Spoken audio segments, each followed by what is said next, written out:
ممدوح عباس النهارده على تويتر بيقول لك ايه؟ بيقول لك شعبيه الزمالك بنيت وزادت على اسماء كبيره تاريخيه وحاضره، كابتن محمد لطيف، كابتن حنفي بسطان، كابتن حماده امام، كابتن طه بصري، كابتن ابراهيم يوسف، كابتن حسن شحاته، كابتن علي خليل، كابتن حازم امام، كابتن شيكابالا، كابتن احمد سيد زيزو، وان لم تسعفني الذاكره فهم كثيرون. هو طبعا حط زيزو مع عظماء نادي الزمالك. يعني انا وجهة نظري الشخصية وانتم طبعا عارفين رأيي الشخصي، زيزو يعني انا ممكن تقول مثلا بعد شيكابالا محمد عبد الشافي، ممكن تقول ايمن حفني، ممكن تقول اشرف بن شرقي، ممكن تقول طارق حامد، ممكن تقول فرجاني ساسي، ممكن تقول لعيبة كتيرة قبل زيزو. ولكن كان المفروض في لعيبة زيزو يتحط، ولكن في اكتر من لاعب يبقوا قبل زيزو. مصطفى فتحي ان يبقوا قبل زيزو، ولكن هو ممدوح عباس قاصد زيزو بالبوست ده. بيقول فافتخروا بناديكم ولن يتم اطلاقا ان ينال من هذا الكيان الصامد الذين حاولوا مرارا وتكرارا هدمه ولكن دون جدوى. والله يا استاذ ممدوح يا عباس في اتنين هم اللي بيدمروا في نادي الزمالك، حضرتك وواحد تاني.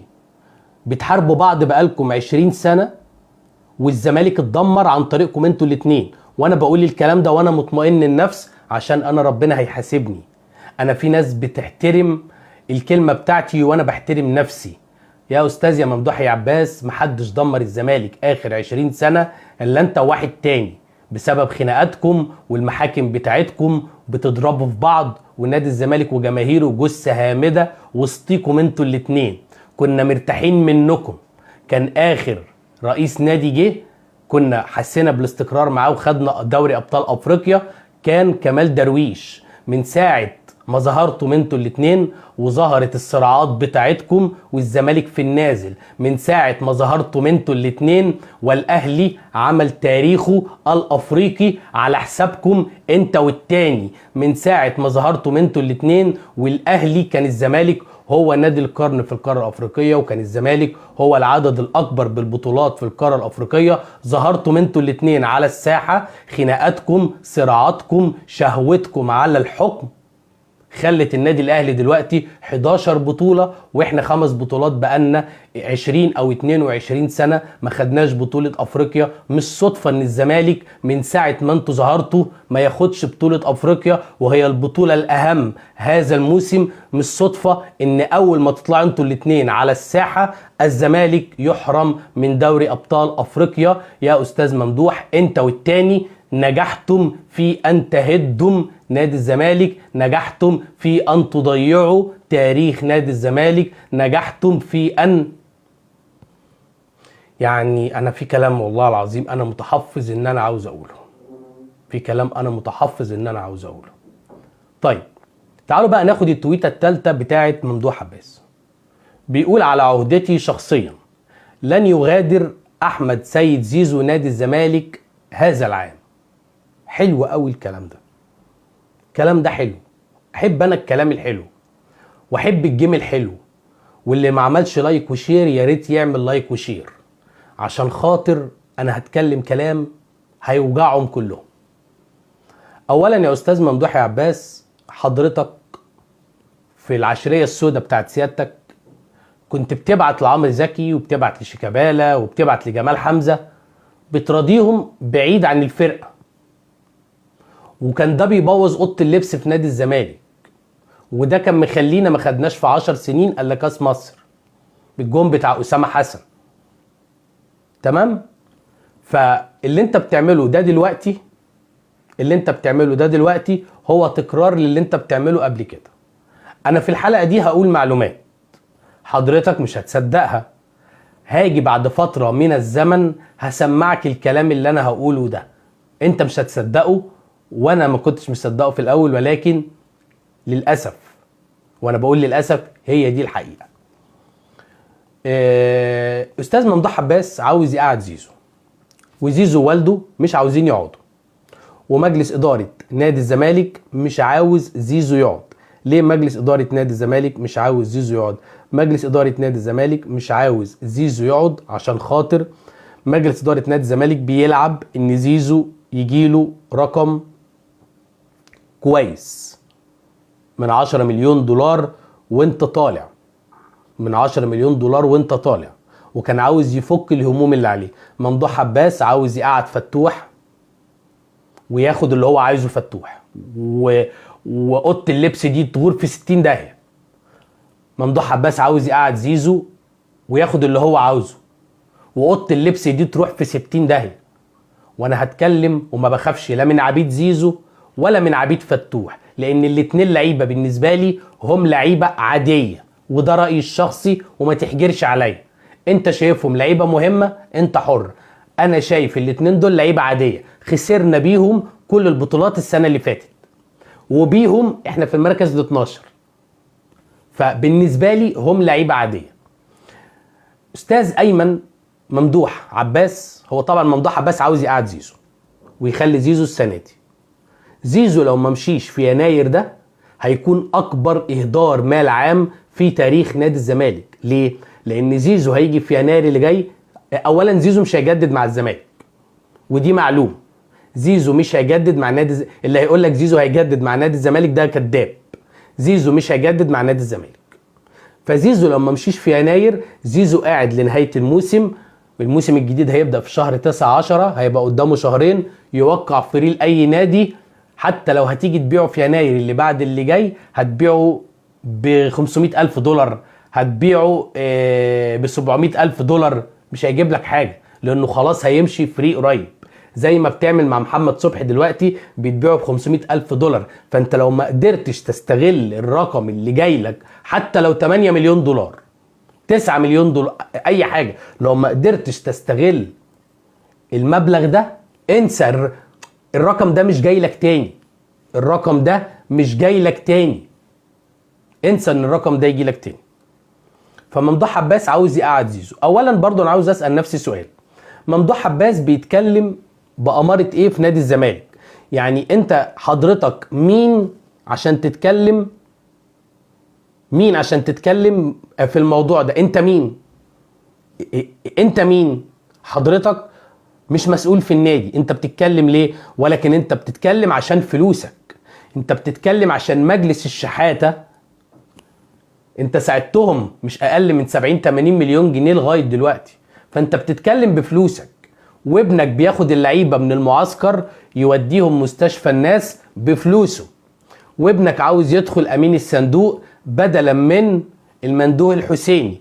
وانا لا اخفي عليكم سرا ان هناك اعضاء في مجلس اداره نادي الزمالك عاوزين ايمن ممدوح عباس يدخل بدل المندوه الحسيني، واتكلموا مع ناس مسؤولين في الدوله ان هم مرحبين برحيل المندوه الحسيني.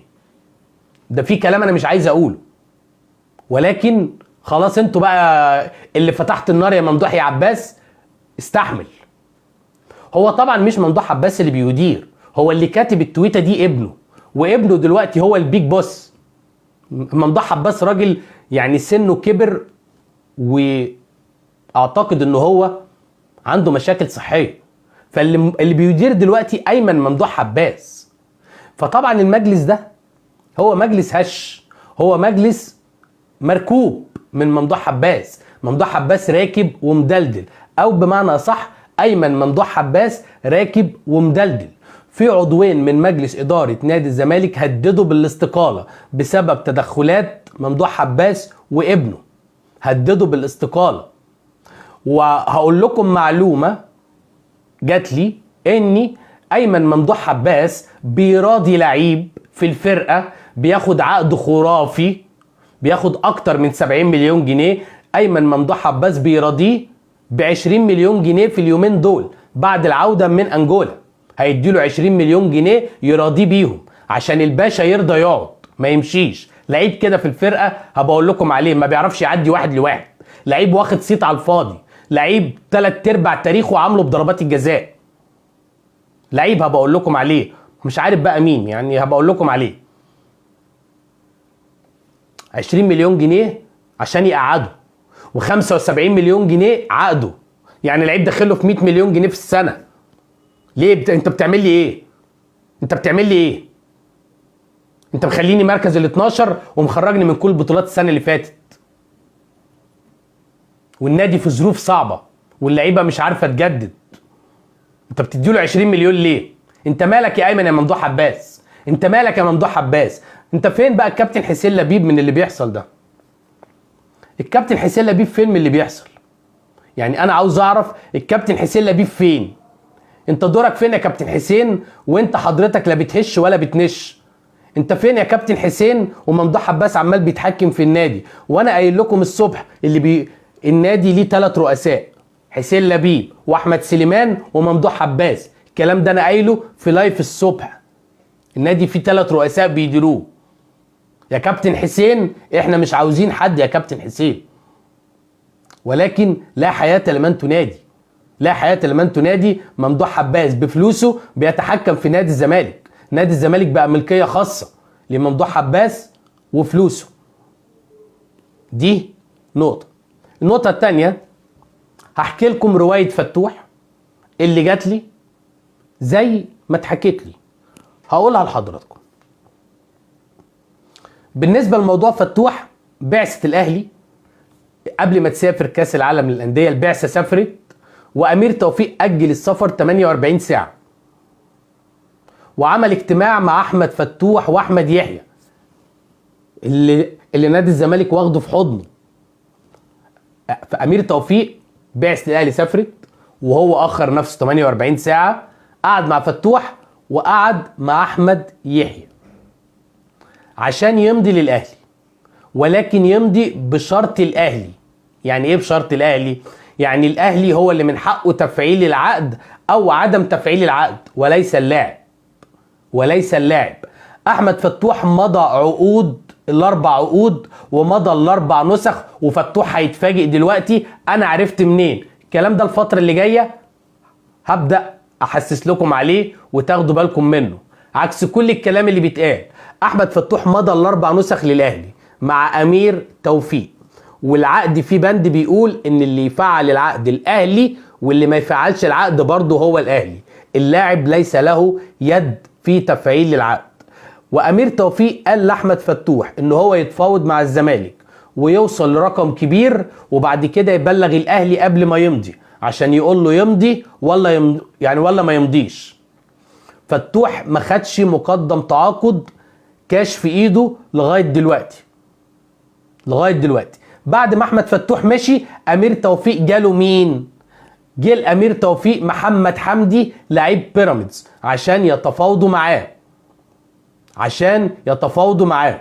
محمد حمدي بتاع بيراميدز. لحظه واحده هجيب لكم بقيه الحوار. جه محمد حمدي بتاع بيراميدز عشان يوقع مع الاهلي، وقعدوا تفاوضوا مع محمد حمدي. بعد كده امير توفيق اتفق مع اسامه جلال، واسامه جلال نفس القصه، مضى للاهلي، ولكن الموضوع لم يعلن حتى الان. ونفس الشرط بتاع فتوح مع اسامه جلال. دي القصه بتاعت الاهلي. وفتوح وقع ال4 عقود بتاعته مع النادي الاهلي، ومصيره في ايد الاهلي وليس في ايد نادي الزمالك. ازاي الناس هتحترم مجلس حسين لبيب بعد اللي ممدوح عباس وابنه بيعملوه في النادي؟ نادي الزمالك بيتذل عشان فك القيد. ممدوح عباس نزل الكلام ده عشان الزمالك قال للوكلاء بتوع زيزو، سواء وكيله المصري او وكيله السعودي، احنا موافقين ان احنا نبيع زيزو ب10 مليون دولار.